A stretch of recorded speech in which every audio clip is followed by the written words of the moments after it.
Assalamualaikum warahmatullahi wabarakatuh. Perkenalkan, nama saya Amar Maulana Samudra, NIM 21201018, kelas D3TT09A. Di video kali ini saya akan menjelaskan mengenai sedikit sistem komunikasi satelit. Oke, langsung yang pertama, apa itu satelit? Nah, di sini saya menjelaskan satelit merupakan objek atau benda yang mengelilingi bumi dan bergerak terhadap suatu benda yang lebih besar. Bisa dikatakan seluruh benda yang lebih besar dari bumi yang ada di luar angkasa itu semuanya merupakan satelit. Lalu selanjutnya sistem komunikasi satelit itu meliputi dua segmen utama, yaitu ground segment dan space segment. Nah, ground segment ini atau stasiun bumi merupakan perangkat yang ada di bumi yang berfungsi untuk meneruskan sinyal komunikasi dari dan menuju satelit. Nah, lalu yaitu ada space segment atau stasiun luar angkasa. Ini merupakan perangkat yang ditempatkan di luar angkasa.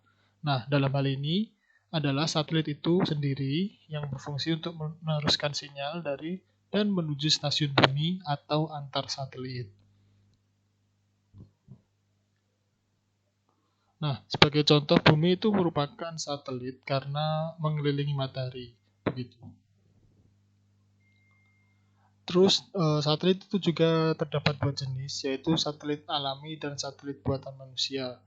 Nah, satelit buatan manusia itu contohnya seperti satelit yang diluncurkan oleh NASA dan sebagainya. Nah, satelit alami itu contohnya yang seluruh benda yang ada di luar angkasa yang seperti saya bilang tadi. Nah, lalu apa sih keuntungan dari sistem komunikasi satelit atau satelit itu sendiri? Yang pertama yang pasti yaitu cakupannya luas. Bisa satu negara, region, atau hingga benua. Lalu yang kedua itu bandwidth. Bandwidth yang disediakan itu cukup lebar. Lalu yang ketiga, instalasi jaringan segmen bumi itu sangatlah cepat. Tinggal colok-colok jadi begitu. Dibanding dengan fiber optik atau yang lainnya itu harus instalasi seperti menyambung dan sebagainya.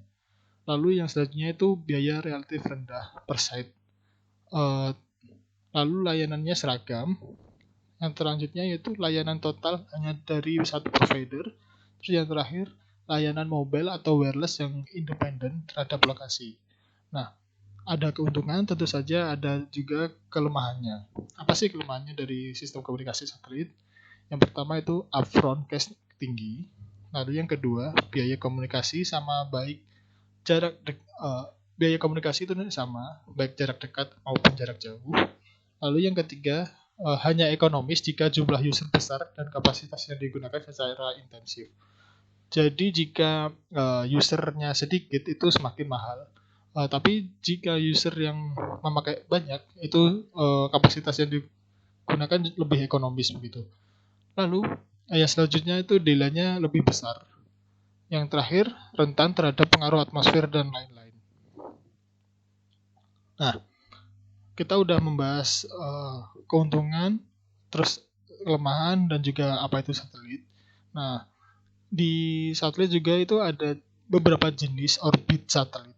Yang pertama itu ada orbit stasioner. Nah, orbit ini menempatkan satelit untuk terus berada pada posisi sebuah titik atau lokasi. Nah, orbit ini dibedakan menjadi 3 berdasarkan ketinggiannya. Yang pertama ada LEO atau Low Earth Orbit. Yang kedua ada MEO atau Medium Earth Orbit. Dan yang ketiga ada GEO atau Geostationary Earth Orbit. Apa sih 3 itu? Yang pertama ada LEO atau Low Earth Orbit. Nah, satelit ini mempunyai ketinggian di antara 320 sampai 800 km di atas permukaan bumi dan sangat dekat dengan bumi, dan kecepatannya itu bisa mencapai 27.359 km per hour dan mengitari bumi itu dalam waktu hanya dalam 90 menit. Lalu ada MEO atau Medium Earth Orbit. Ini merupakan satelit yang mempunyai ketinggian sekitar 10.000 km dan mempunyai delay-nya itu sebesar 60 sampai 80 second. Lalu yang terakhir ada GEO atau Geostationary Earth Orbit.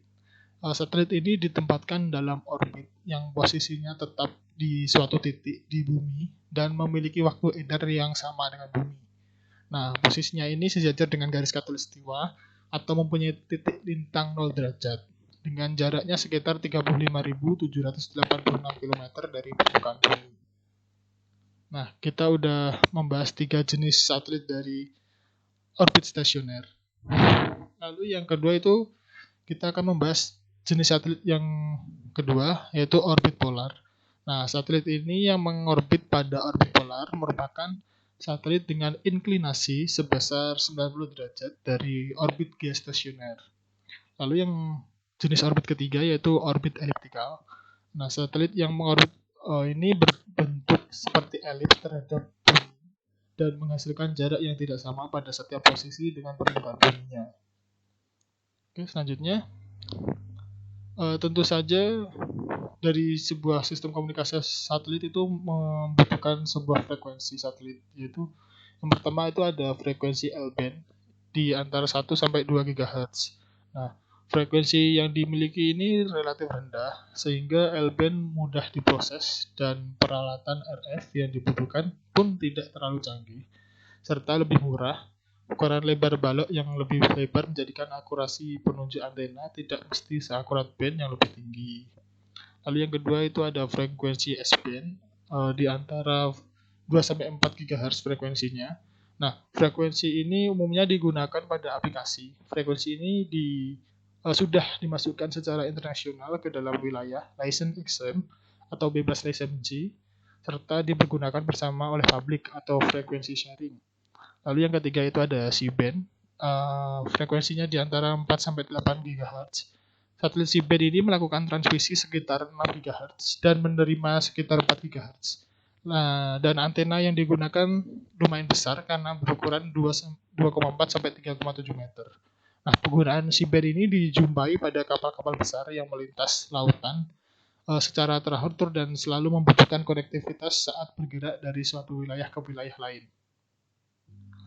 Lalu selanjutnya ada di frekuensi X-band yaitu di 8-16 GHz. Nah, frekuensi X-band ini umumnya digunakan pada sistem radar untuk navigasi sehingga bisa mendeteksi target dan menampilkannya dalam bentuk informasi di layar.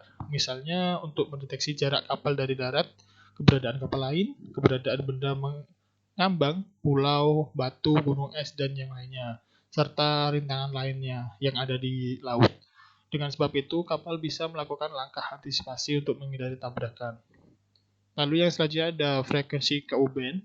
Ini frekuensi yang digunakan di antara 16-32 GHz. Nah, frekuensi ini umumnya digunakan untuk TV satelit dan sebagian besar sistem VSAT yang terdapat pada kapal pesiar dan kapal. Bandwidth yang tersedia di KU-band ini juga lebih banyak dan lebih murah dibandingkan yang tersedia pada C atau L-band. Dan yang terakhir ada di frekuensi Ka-band, yaitu di 32 GHz. Ka-band ini merupakan jenis frekuensi satelit yang sangat tinggi. Frekuensi ini membutuhkan akurasi penunjuk yang bagus beserta peralatan RF yang canggih. Nah, teknologi VSAT yang disematkan padanya paling mutakhir jika dibanding Ku-band dan C-band. Oke, jadi ini merupakan referensi yang saya ambil dalam resume yang saya sediakan di PPT kali ini.